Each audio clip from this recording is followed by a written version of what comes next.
Welcome to the Elevate Your Event podcast, where we talk about how to plan and execute an unforgettable event that will dazzle your guests and generate more income for your organization. From fundraising and securing trendy auction items to event production and logistics, get the best tips and advice from seasoned fundraising and event professionals who have been in your shoes.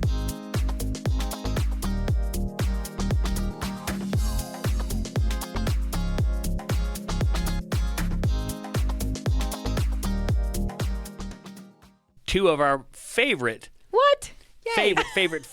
people here to join us today. We Thanks, have Jeff. I'm Diana Duplanche. I'm Lori Mackay. Right. So anyway, thank you guys for all the feedback you've been giving us, the questions that have been coming in. Please do help us out. Write a 5-star review about us. Download and subscribe to the podcast on Apple Podcasts or Spotify or wherever you listen to podcasts. And you know what? Say something nice about us as well. We love that. And Yes. y'all, I just want to share all our listeners. The most exciting thing happened. I was talking to a prospective client. We had a Zoom meeting. And I felt like a celebrity for all of 10 seconds because she was like, "Are you Diana from the podcast?" And I said, "Why, yes, I am." And she said, "I've listened to all 16 episodes of your podcast." And I said, "What?" And she Wow. said, "It's true. They're so informative." And she said that she and her committee are trying to come up with a question that they can pose that we can answer on the podcast. I said, "We are waiting for your question. Oh, that'd be great. Please send it in." And did you tell her if she signs up with us that you'll send her an autograph photo? She did sign up with us. I should just A send her Handbid You a should note. send her an autograph photo. It's me from the podcast. That's right. I was so excited. I was like, "Oh my gosh, I've pretty much felt like a celebrity, y'all." It was No, a that's great great. feeling. Yeah, Yay. thank you so much, listeners. Yeah, and we're happy to be back in the studio today. And we are going to talk about probably one of the most common questions that comes up, which is check-in. Now, we've covered some of these elements before.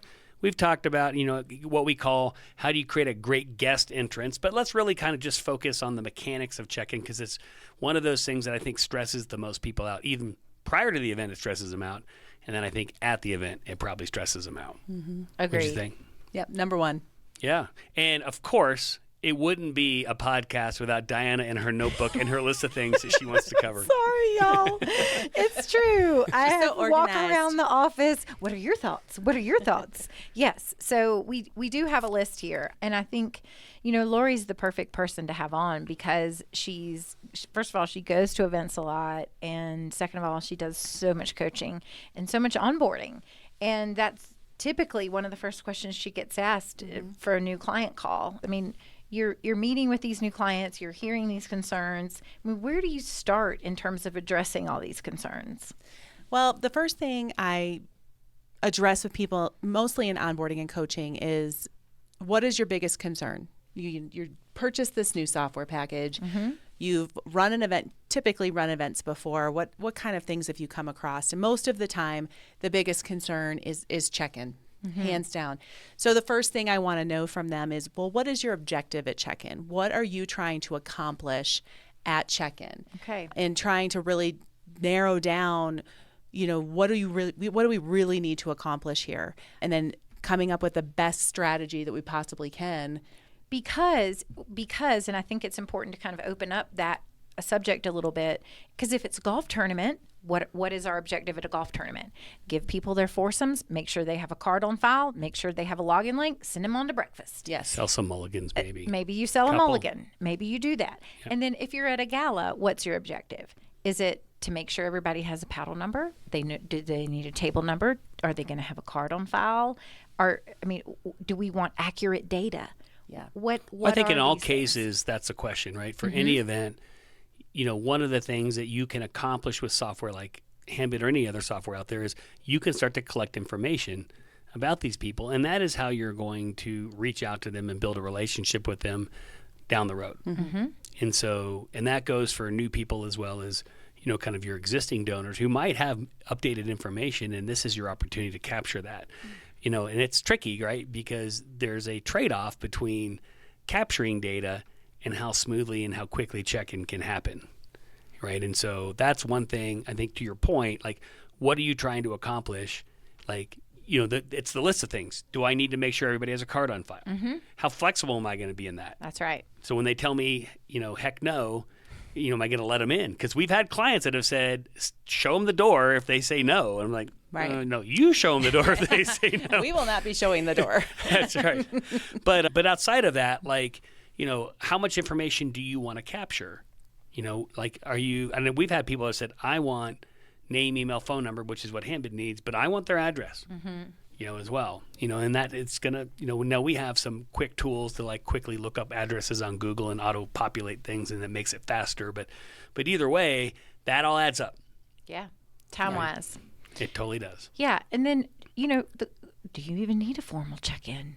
Do you just want to throw? Shocking. Yeah. Do you want to? But do you really need it? Like Yeah. what? A lot of times, yes. A lot of the times, you do need a check-in, but sometimes you might not want to. You might want to do something different. Like put up a QR code, have a text to register keyword. Yep. That kind of thing it's a totally different way of thinking about an event. Yep. Especially with these, very casual denim and diamonds kind of events that we're seeing more of a trend around. Okay. So what if they say, okay, Lori, my goal is to, well, let's stay traditional, right? Okay. My goal is to get people in the door as quickly as possible. We're going to need to give them paddle number, Yep. a table number, and make sure they have a login link and that they have a card on file.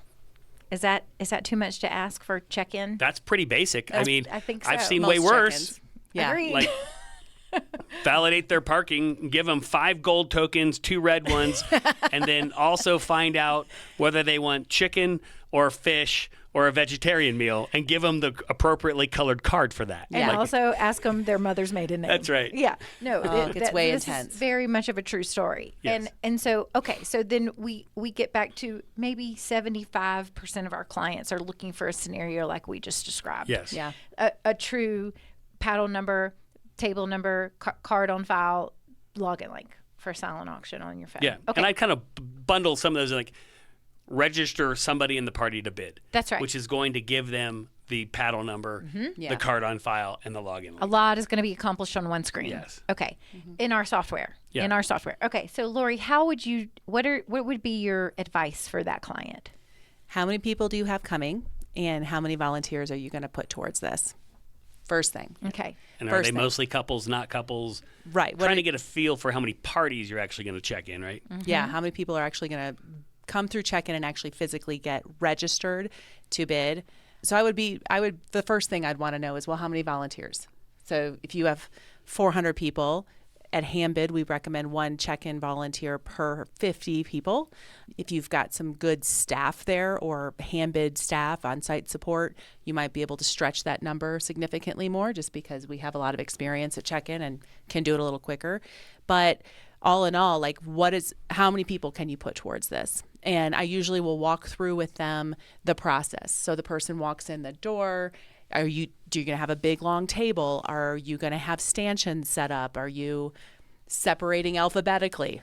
Ooh, no. Are you? I would just tell them no on Yeah, that one. I typically do. Yeah. And what device are you going to be using? And then we strategize a lot of, well, maybe we can, and I've said this before, tiered check-in process. I love it when there's an organized process where people are not just coming and standing in front of a table, but maybe they come and they get checked in by somebody with an iPad, and they kind of have this like flow or experience rather than like lines with a check-in table and computers. I like people to be standing and maybe have we got check-in number 1, check-in group number 1. You're going to try to get all these people. Okay. Any overflow, you go back to check-in line 2 kind of type of thing, or to the computer stations or to solutions, anything like that. So we chat about kind of what their guest experience and their flow has been like in the past, and then stretch them a little bit to maybe consider using different devices to have that experience be a little more fluid. So when you say devices, you're talking about let's break away from the traditional laptop on a desk model and go towards using mobile devices to check in.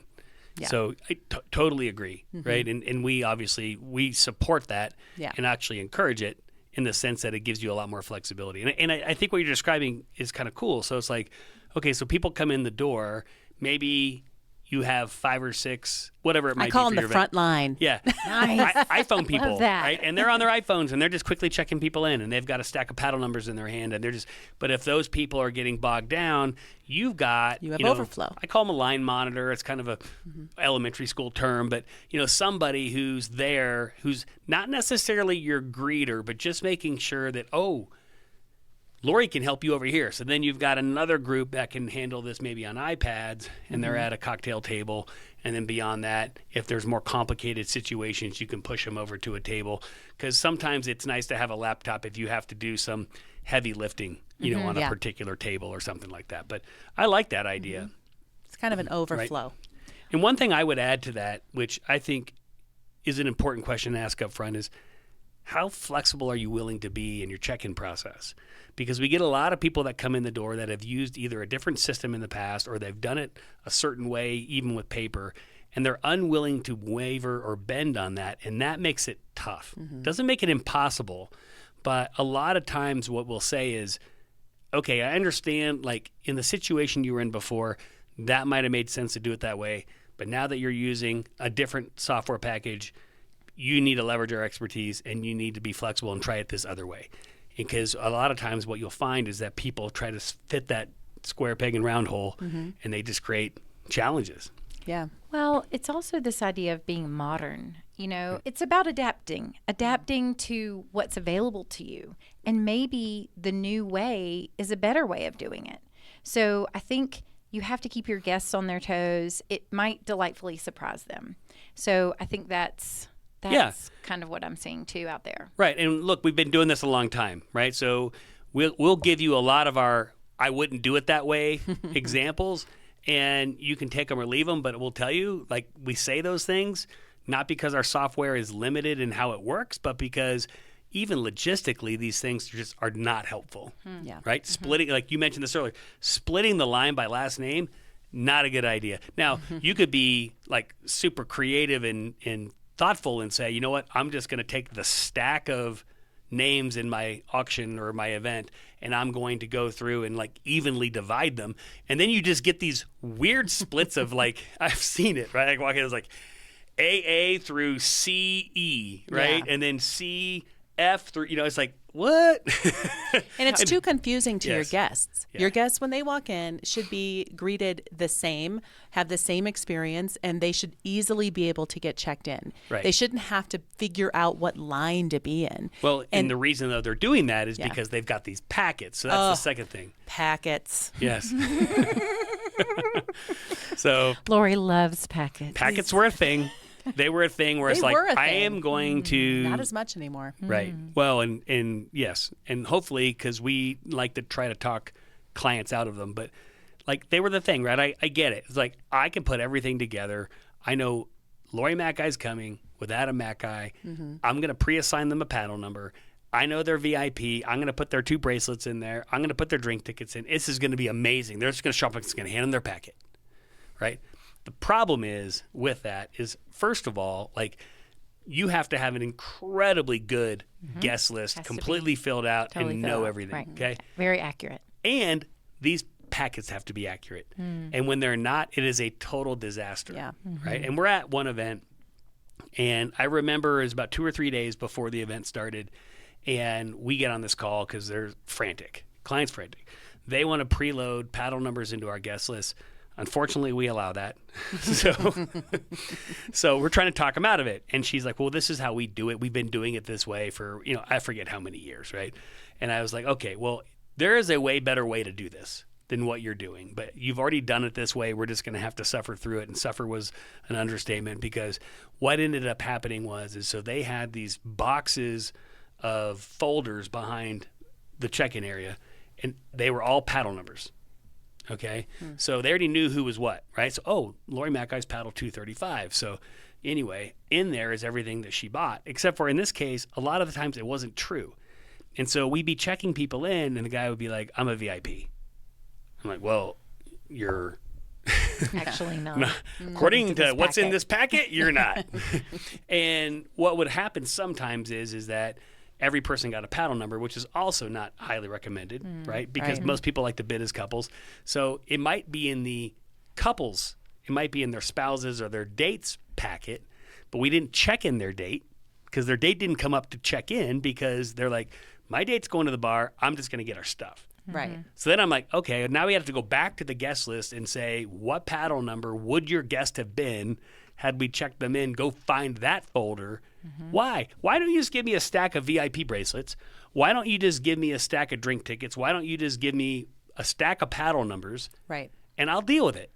Right. Right there. Mark them in the system as those things. Yes. And I'll know what to do. I check him in. It says he's a VIP. I hand him 2 bracelets. It says he gets 4 drink tickets. I hand him 4 drink tickets. Done. Yeah. This podcast is powered by Handbid, mobile bidding and auction software that makes every event a smash. Visit handbid.com to learn more and schedule your free demo today. But these are the things where, you know, a lot of you folks listening on the podcast, if you've done it a certain way for a certain period of time, be open and willing to try things differently, right? Yeah. And pre-registering people and making them bidders in advance is actually going to make it worse on you, not better. So. Yeah. Agreed. Yes, we would like you all to forget about the packets. Let's just say it out loud. Packets.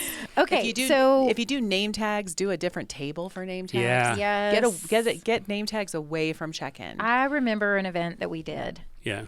in a country club on the East Coast. Yep, I remember. Okay, and so the first year we were there, this was the first year they were using mobile bidding, and we crushed check-in, but after the event was over, we said we have a way better idea for you. And because in the cities, even if it's a country club, the area, the location of check-in was very small. So we were all sitting down on these low tables looking up to the guest and trying to get them checked in. And then we also had to find their name tag. So in that check-in process, we got through it that night. We did it. We passed out paddle numbers and the whole thing.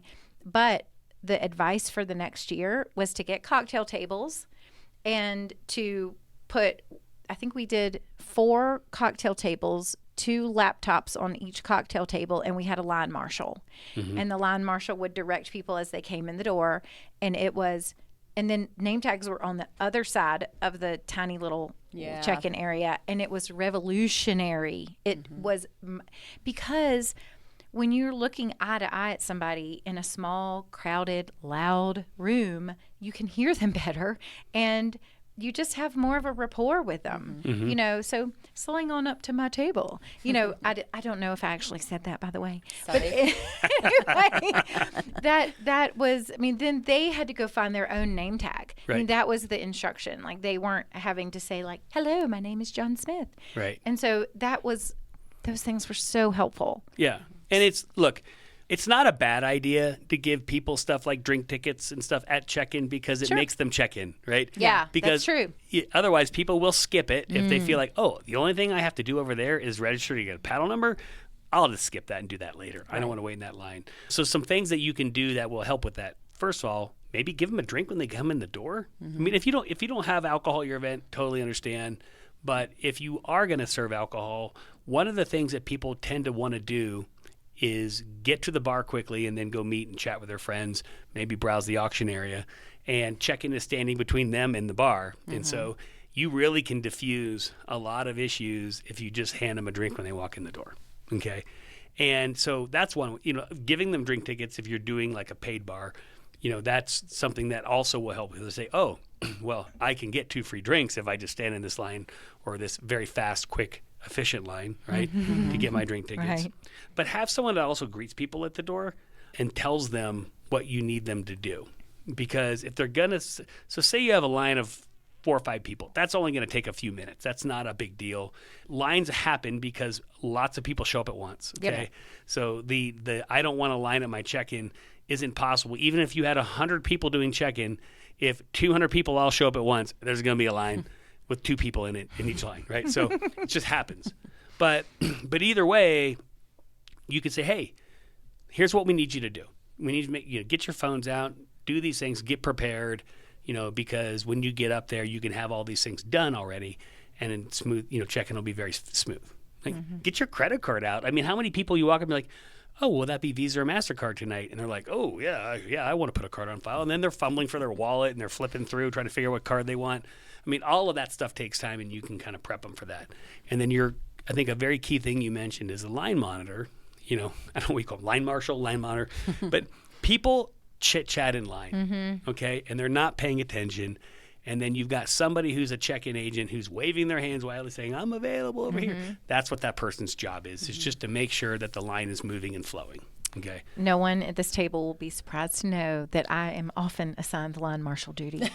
Shocking. Shocking. Yeah. So it's important because it keeps your attendant from having to stand up and wave their arms and, cause attention to themselves. Instead, oh, ma'am, we can take you at station number 5. That's right. Diana's available to help you.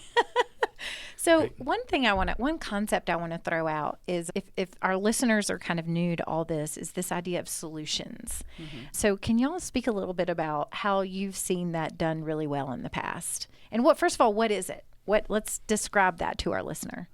So I consider solutions to be a station or an area where if there's anything, out of the ordinary, for instance, maybe they're not on the guest list and maybe they're not on the sponsor list, or Maybe they're at the wrong event. I've had maybe that at the too. wrong event. I've had that happen. Serious? I have had people come to the wrong event. Yes.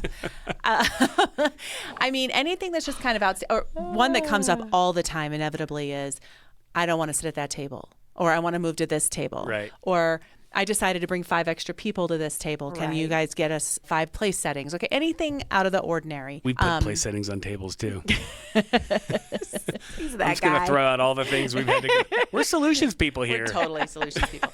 But have a station or an area for people to go with those questions, or for check-in attendants to be able to say, you know what, why don't you go see Diana over there? She'll help you out with Right. that. And have all that stuff ready to go for them right there. For tables, for sure. Yeah. Yeah. I mean, we were at one event and they must have had 50, 60 tables. Okay. Gracious. And so it was big.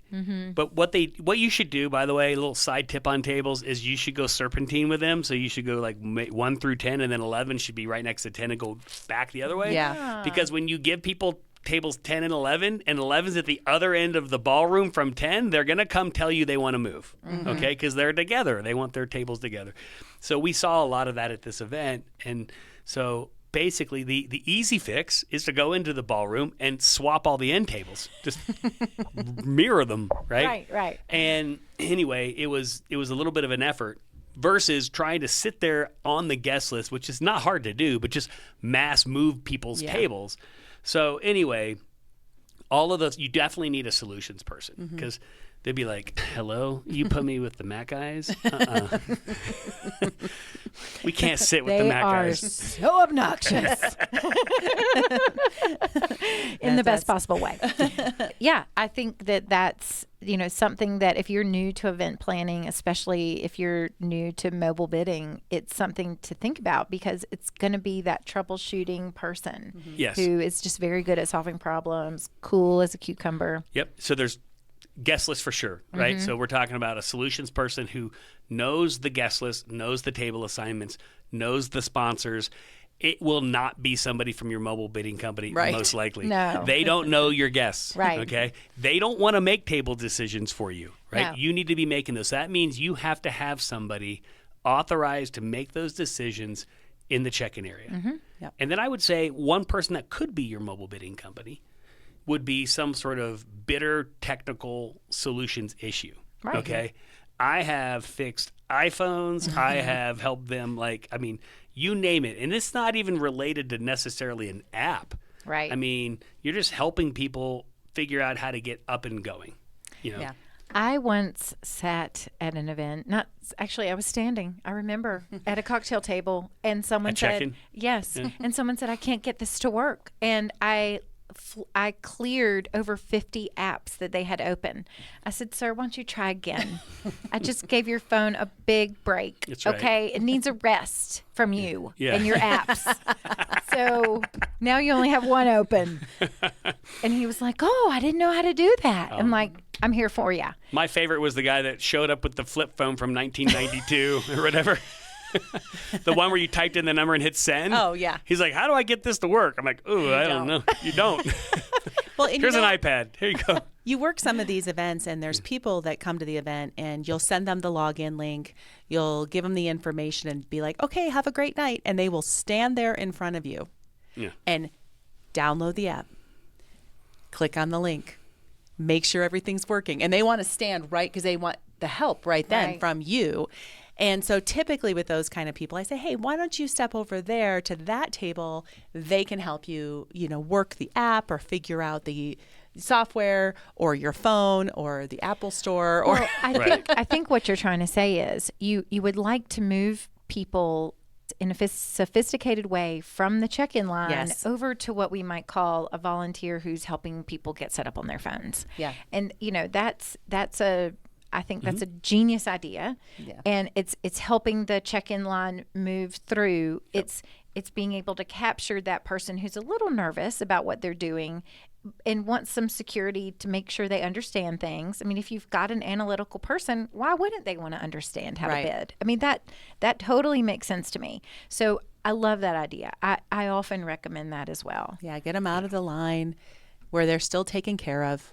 Yes, they're feeling loved. And one thing also I'll mention, because you mentioned the concept of staggered check-in, which is really, in your case, describing how people can kind of go to various areas to check in. But you could also stagger times. Yes. And I've seen this work well, especially if you have a VIP reception beforehand. Please, if you have one of those, check them in there. Okay? Oh, yes, please. Oh, this is a great opportunity. This is a missed opportunity if you're not doing this. And it creates a mess, and I'll tell you why. Because what's going to happen is, say you have 50 VIPs, and so you do a VIP reception at, let's say, 5:30 till 6:15. Well, what's happening at 6:15? You're kind of in the heart of general check-in. You send 50 people into that room to get checked in. Not cool. Not cool. Now they're mad. Now the VIPs are not so VIP. Well, they're like, exactly. It's like, wait a second. I was drinking upstairs. Like, I'm just going to go back there, right? So I was doing much better 5 minutes ago. Check in all your VIPs. And I've seen people say, we would like we'll do events, and there'll be 800 to 1,000 people at a luncheon. Well, luncheons happen fast. Right. Yes. Right? And so you can't have an hour check-in because people can't spend 2-3 hours at lunch. So say your luncheon's from like 11:30 to 12:30, and you can give people times to check in. So they'll say, your preferred check-in time is 10:30, right? Or your preferred check-in time is 11. Please come at 11. And they're just giving groups of people that, just to say, hey, you know what, please come at that time, and we'll kind of stagger this out. Otherwise, trying to get 800 to 1,000 people, I mean, you have to have a lot of volunteers, Oh, yeah. right? And, they might have 10 or 15 people doing it, but still, if 800 people show up and you have 10 people doing check-in, it's going to take a little bit. Yeah. And I would like to say, in my mind, I'm imagining this VIP experience that's happening upstairs from 5:30 to 6:15. Great opportunity for people like your check-in team to walk around with their phone and check those VIPs in. I mean, what a very casual, very social way to do that without making them feel so intrusive. When I would say, where is this going, right? Because we're talking about how you can make these things better now, but I think where you're going to see this go is more and more towards the concept of self-check-in. If you just think about how airports work, very few people these days are actually walking up to an agent to check in. Right. Okay? There's agents there to help. But for the most part, we're all getting trained to be able to do this ourselves. Our software is moving in that direction. We've got air codes now, and air codes allow you literally to split up your guest list and not force your sponsor to enter all the data. Your sponsor can turn around and hand out these codes to all of their guests. Their guests can register themselves. And we know exactly who they are. And you're going to start seeing the ability to walk into a venue, scan some code, or just literally, because we know who you are or we know where you are and you tell us who you are, we can figure out where you belong, what table you're at, and who your sponsor is. So I think that's going to make it better in the future, and it's going to relieve some stress off of that. In the meantime, a lot of us are still kind of wrapped in kind of the traditional check-in methods. Everything from, I'm going to put all the laptops out. I'm going to give you a short interview. I'm going to give you a script, an entire script that we expect you to read and follow. Yes. So anyway, and there's gotchas around that. And we've talked about a couple of the gotchas, the splitting the line by last name or pre-registering people. If you want to know why that's a bad idea, just write a comment on the podcast asking why it's a bad idea, and we'll do a whole podcast on what a mess it creates later. Yeah, it really does. But other types of things that you just, that can really kind of get you is when you start to take the methods you've done in the past and you refuse to kind of let go of some of them, right? I mean, we did an event, and every year when they did it, they have like this contact card. So they would go to their CRM, they print out these contact cards, and it would be the Lori Mackay contact card. And they would say, can you read through this and just mark off like things that, aren't accurate and hand it back to me? So there's Lori in her beautiful dress. That's right. And her handbag, and her hair is just so, and she's being handed a card to edit. Edit. No. Yes. The best is when they drop all the cards, which happened, and now they're no longer in alphabetical order, and you've got 300 cards in your lap, and you're flipping through them, and we're like, can we kill the cards? Can we just kill the cards? Can we just stop? Yeah. Can we just do this in the software? Yes. And then a lot of those things sync it? they just need to go. Yeah. Yeah, and I just want to come back to air codes a second, because I think all our listeners are probably like, wait a minute, what did he just say? Yeah. I would say that we'll probably do a podcast on air codes and the product and the best practices around it, and we'll explain it to y'all. But in the meantime, I think this is a really good example of how, I just want to just say this a second. Handbid is trying to think of better ways of doing check-in and better ways of doing events in general. And this is one of the solutions that we're presenting to you all as our clients and hopefully potential clients for the future. And so today's conversation, I hope that it's been, what else do we need to say? I mean, we've talked about, we've gone through a lot. We've talked about the objective, we've talked about volunteers, the number of volunteers, the kind of device you're using, the flow, the tiered check-in, The timing, the location of check-in, and also we're really asking you to expand your thought around what is the best way to do check-in. Is there anything that you can do different this year that you did last year? What is one or two components of your check-in that you can kind of rethink to make better? So what are your thoughts on, have we covered everything? Is there anything we're... Yeah, the only thing I would end with on this is the goal, understanding what do I want to have accomplished when the person walks away from the check-in desk. Right. And I would tell you, it is not that they have to be completely up to speed on bidding. If you want that, open your auction a week early and get them all in it, because everybody, I would say ramps up to things in different periods of time. And so what I tend to do, depending on what kind of line is behind me, if I have time to spend extra time with a guest, I will, if they want it, right? But if I don't, the best place to do that is the solutions table or the auction area. Mm-hmm. And I would highly encourage you to say, right, download this app or go to this webpage or just click on this link, and it will take you from there, okay? And if you have any questions, find a volunteer in the auction area and they will help you. And your volunteers need to be proactive, walking around. If somebody's on their phone, ask them if they're doing okay. That's right. Right? Sir, ma'am, are you okay with bidding? Do you understand how it works? Do you have any questions? It's not that the software is complicated or not complicated. That is all depending on the user. Totally. Right? Mm-hmm. So the question is they'll come up to you and say, I think I need to get set up, or I don't think I did this right, or I don't really understand X, Y, or Z. And that's your perfect opportunity to kind of finish it off, give them some strategies, show them how the software works. The other thing I would want to say is that this isn't an app versus web thing, right? We have both, and people are entirely, entitled to use whatever interface they want. None of that slows check-in down. Right. Okay? In 2011, when you didn't have Face ID and Touch ID and everything else, maybe it was a different issue. But in 2023, I'm telling you, everybody walking in that door, I don't care how old they are, has put an app on their phone. And so if that's the route you want them to take, I encourage that, because I think it's actually easier for people to use. Mm-hmm. Right.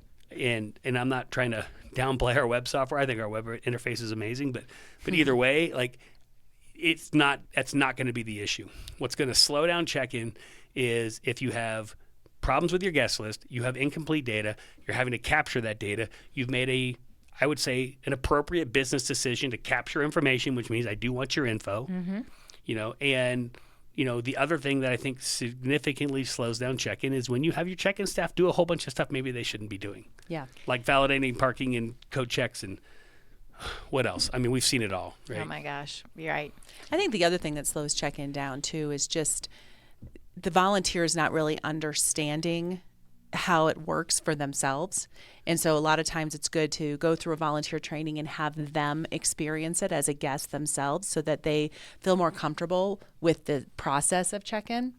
And also just too many words. Like I find when I'm training people for check-in volunteers, the first thing they want to do is, well, hi, Bob and Betty Smith. Welcome.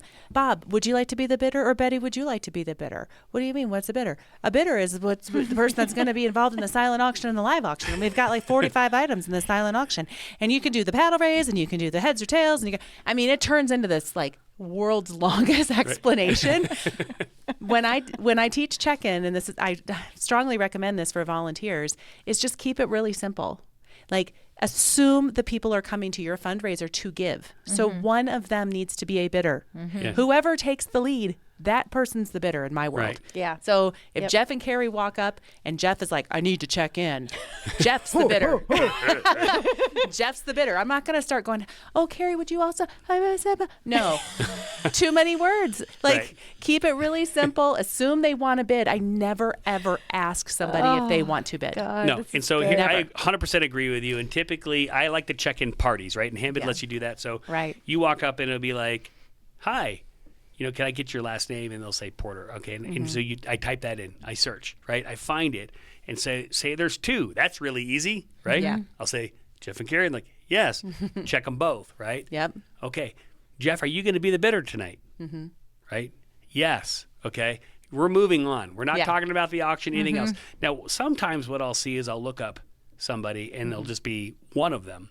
And then the next question is depending on the charity, I like to get at least a accurate guest list. So if the other one says guest Porter, I'm probably going to ask them, what is your name? Right. I'm not going to probably grab your email unless they insist on it, but I at least want to get their name so you know who came. Yeah. And I think that helps the charity out, and that's easy. That's fast, right? I can replace guest with whatever. But you're right. That's about it. Yeah. It doesn't need to be this big, long diatribe of what's going on for the whole evening and how it all works, or going through I've seen people go through the program with somebody and be like, well, we're starting here and then we're going to have dinner at 7:00. And then I'm like, what are you doing? We have 500 people. We've got to check in. Let's Come go. on. There's a line marshal in you. No. See, you could be like Diana. You could be a line marshal. You're like, roll on here. And you've had enough time. So we're running out of time in this podcast. I want a couple of other things I want to cover. So just on that same topic, when people are like, who wants to be the bidder? Well, what is that? I was like, who wants to pay the bill at the end of the night? Yeah.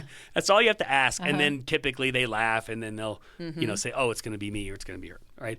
And I'll say, look, if you guys want to bid separately, I can set that up. Right. If you guys don't, like, well, what's the advantage of that? And I'll look at the guy and say, well, I mean, your wife probably won't know what you're bidding on if you want to hide it from her. If you want the Yeti cooler and she wants the eyelash extensions, no judgment. That's right.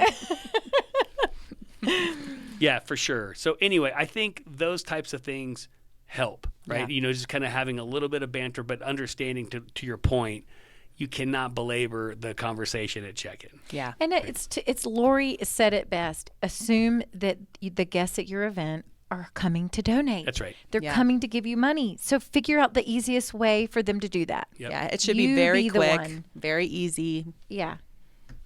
Yeah. I agree. Did you have one more? I feel like you said a couple more things. Oh, well, I mean, I think at this point we've given... Sorry, I'm keeping track, Jeff. Jeff said he had 2 things and he Right. only said 1. Right. That's what I'm hearing. Well, I agree with Jeff. I think it's you're setting the stage for the rest of the evening. Put time and effort into planning your check-in.